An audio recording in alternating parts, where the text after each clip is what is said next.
Lorsque Windows sort en 2012 leur nouvelle interface, Windows Metro, il propose une rupture réelle avec ce qui existait précédemment, c'est-à-dire une interface sans dégradé, uniquement faite avec de larges aplats de couleurs et des pictogrammes très simples, là aussi en aplat, avec une organisation constituée d'horizontale et de verticale, de façon à structurer l'information et à la rendre plus lisible. Les sources d'inspiration de cette interface sont notamment l'abstraction, et par la suite on trouvera d'autres sources d'inspiration dans ce qu'on va appeler le flat design, avec des graphistes comme Lester Bill, Saul Bass et le style Art déco, qui constitueront des références dans lesquelles puiseront de nombreux graphistes par la suite et encore aujourd'hui. Ce style tout particulier constitué d'aplats de couleurs et de dessins aux traits épurés, c'est ce qui définit en quelque sorte le rendu du logiciel Illustrator, qui est un logiciel de graphisme et qui va aider à définir l'esthétique du flat design inspiré par l'interface métro de Windows. On en trouve de nombreux exemples en publicité, notamment cette affiche pour McDonald's, tout un ensemble de documents print, et par exemple celui-là pour le Café Coche par le studio Meli, et d'autres exemples qui vont toucher aux marques et en particulier leur identité. En effet, de nombreuses marques avaient des logos à la fin des années 90, début 2000, plein de textures, d'effets de relief, de matière. Eh bien, le flat design va complètement épurer tout cela pour arriver à des logos extrêmement simples, lisibles et surtout conçus pour être appliqués en différentes tailles, notamment petites, sur des réseaux sociaux et sur des applications de téléphone.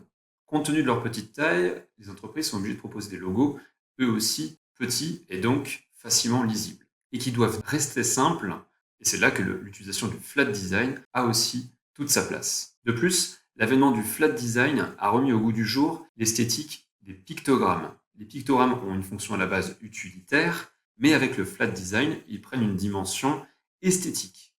Cette esthétique particulière, on l'appelle aujourd'hui le minimalisme. Plusieurs exemples. Ici, une boulangerie américaine dans laquelle un pictogramme de pain est intégré directement à la lettre O et on retrouve tout cela décliné sur les éléments packaging de l'entreprise. Ces deux affiches, une pour le festival Europa Vox de Clermont et une autre pour un festival de séries, Sérimania, où chaque pictogramme représente de façon minimaliste une série. Et un autre assez marquant par l'agence TWA pour McDonald's, qui avait symbolisé chacun de leurs produits phares via un pictogramme, et l'impact de cette campagne était tel qu'elle a été réutilisée de nombreuses fois par la suite. Toutefois, au fil des années, le flat design a montré quelques limites en termes d'esthétique, c'est-à-dire que de nombreux graphistes se sont sentis frustrés de ne pas pouvoir intégrer de dégradés, de textures, d'effets de matière, de volume, etc. Et du coup, cette esthétique a évolué pour avoir donc différentes variations. Vous avez notamment l'utilisation des dégradés qui permettent de donner une ambiance, comme par exemple sur ce travail de Thomas D'Antoni où le dégradé occupe les 2 tiers de l'image, ou sur ces travaux de Monsieur Z, qui lui aussi utilise abondamment des dégradés de couleurs pour ses affiches de promotion touristique, et le principe de la perspective atmosphérique. Alors le principe de perspective atmosphérique, c'est un moyen simple de rendre une impression de profondeur dans une affiche. Ce procédé existe depuis longtemps. Vous aviez au XIXe siècle Gaspard Friedrich qui s'en servait dans ses œuvres, mais c'est un principe qui existait déjà dans la peinture au XIe siècle en Chine. Alors comment ça fonctionne? C'est très simple. L'arrière-plan va être constitué d'une couleur très claire, désaturée, et plus on se rapproche du premier plan, plus les couleurs vont être contrastées et foncées.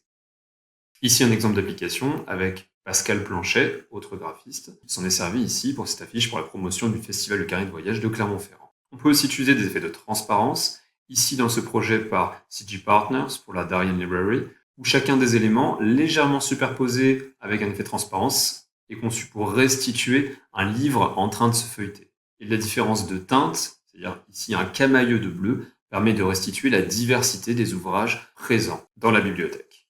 Un dernier exemple ici, avec une autre affiche pour EuropaVox par l'atelier photographique, où là, des dégradés sont utilisés pour transparaître une impression de vitesse, de dynamisme, de mouvement, avec ces courbes fluides qui convergent vers un volcan simplifié. Pour conclure, à la base, le flat design est plutôt utilisé pour une communication accessible, fonctionnelle et sérieuse. C'était le principe de Windows Metro. Donc, par exemple, pour des administrations, des écoles, l'informatique, des sites web institutionnels. L'idée étant d'avoir des graphismes sobres, avec une grande efficacité visuelle, pour faciliter la lecture par diversité de publics, notamment pour tout ce qui est web. avec des visuels contrastés et épurés, sans profondeur et faciles à lire de loin, notamment via l'usage sur tablette et smartphone. Peu de couleurs, des aplats, un grand équilibre entre les textes et les images, mais une certaine rigidité qui s'en dégage. D'où l'apparition du semi-flat design, le semi-flat design qui intègre des textures, des effets de transparence, des dégradés, pour plus de subtilité et plus de richesse graphique. Enfin, le flat design est tellement présent aujourd'hui qu'au final, son usage se répercute dans absolument tous les champs, tous les secteurs économiques, institutionnels ou associatifs.